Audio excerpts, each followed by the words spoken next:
Personne n'a jamais traversé le grand désert de Morchar. Et si quelqu'un l'a fait, personne n'en a jamais entendu parler.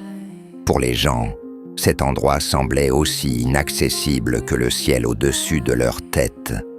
Peut-être que seuls les mages pourraient s'y rendre. Mais que ferait-il dans un lieu aussi désolé? Peut-être qu'une fois par siècle, l'un d'eux s'y aventurerait pour des raisons que lui seul connaît. Et ensuite, les habitants vivant près du désert inventeraient des légendes et des récits à son sujet. Aujourd'hui, dans un petit village sans nom que le désert de Morchar, en expansion constante, engloutissait lentement, quelque chose s'est produit, annonçant le début d'une véritable légende. Un nouveau-né a poussé son premier cri, et ce cri a résonné à travers le désert, annonçant de grands changements. La sage-femme, Jafra, vieille et fatiguée, se tenait près de la fenêtre en regardant le nouveau-né. Ses mains tremblaient et ses pensées bourdonnaient comme un essaim de guêpes dérangées. Les yeux, bleus comme le ciel au-dessus du désert. Ces yeux scellent un destin que personne ne choisit. La loi est claire.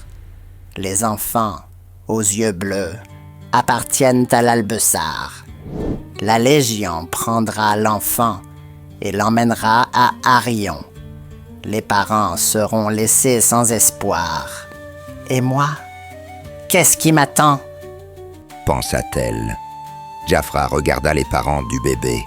Leur visage rayonnait de joie, mais elle savait que cette joie ne durerait pas. Jafra était confronté à un choix terrible. Obéir à la loi ou se placer en dehors de celle-ci. Un enfant avec de tels yeux ne peut être caché. Quelqu'un qui connaît la loi le verra et informera la Légion. L'enfant sera emmené, les parents seront dévastés. Et s'il résiste, il pourrait même être exécuté. Et moi, ils me pendront pour avoir connu la loi et ne pas l'avoir respectée, pour avoir caché la naissance d'un enfant aux yeux bleus. Pourquoi devrais-je tout risquer? Non, j'appellerai la Légion. Et même s'ils me méprisent dans mon village pour cela, même s'ils ne me laissent pas franchir leurs portes, qu'il en soit ainsi. Cette récompense de la Légion est ma chance de fuir cet endroit maudit. Enfin, je pourrais quitter ces terres brûlées par le soleil, où même la pluie semble un mythe. Je rêve de vivre là où la terre est recouverte d'un vert émeraude, où le vent du désert ne pénètre pas jusqu'aux eaux. J'ai passé toute ma vie à la frontière de Morchar. Laissez-moi vivre comme une personne, au moins dans mes dernières années, comme quelqu'un qui mérite la paix. Et le garçon, il sera mieux à la cour. Il ne connaîtra jamais la faim, ni la pauvreté. Jafra prit sa décision.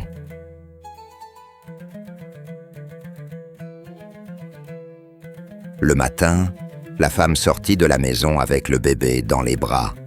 Le soleil ne brûlait pas encore comme d'habitude, et à certains endroits, sur les pierres lisses, polies par les tempêtes de sable, on pouvait voir des gouttes de rosée. Alors qu'elle se préparait à nourrir le bébé, son regard se fixa sur l'horizon.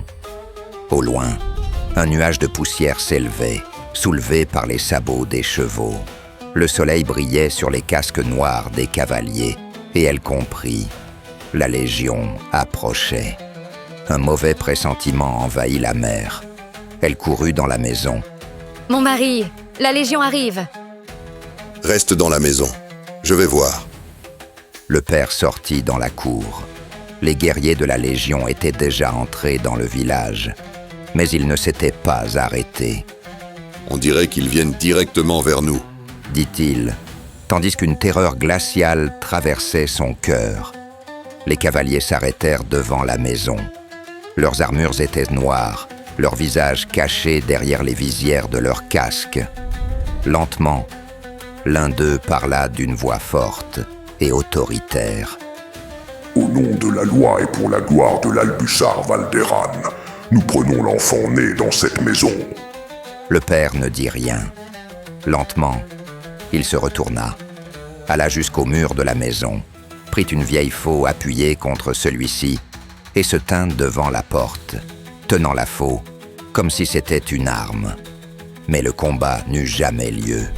3 flèches transpercèrent simultanément sa poitrine. Il vacilla, s'appuyant sur la faux, et s'agenouilla lentement. Après quelques instants, il ferma les yeux et tomba au sol. 2 guerriers, épées dégainées, entrèrent dans la maison. Un court cri retentit, puis le silence. Les guerriers sortirent avec l'enfant et montèrent sur leurs chevaux. Jafra se tenait à l'écart, cachée derrière un arbre. Elle avait tout vu. Son cœur se serra, ses mains tremblaient. L'un des guerriers la remarqua. Sans un mot, il s'approcha et jeta une bourse de cuir pleine de pièces à ses pieds. Il fit un signe aux cavaliers, et leurs chevaux galopèrent, soulevant un nuage de poussière derrière eux. C'est moi qui les ai amenés ici. Leur sang est sur mes mains. Le corps de Jafra tremblait. Les regards silencieux et pleins de haine des villageois étaient fixés sur elle. Pendant un moment, elle resta immobile, et seuls les tremblements de ses lèvres fines révélaient qu'elle était encore en vie. Puis son expression changea. C'était à la fois de la détermination et de la résignation. La légion partit pour Arion. Jafra marcha dans la direction opposée. Elle s'était condamnée à l'exil dans le désert de Morchar. Personne ne l'arrêta. Les pièces restèrent là où le légionnaire les avait jetées.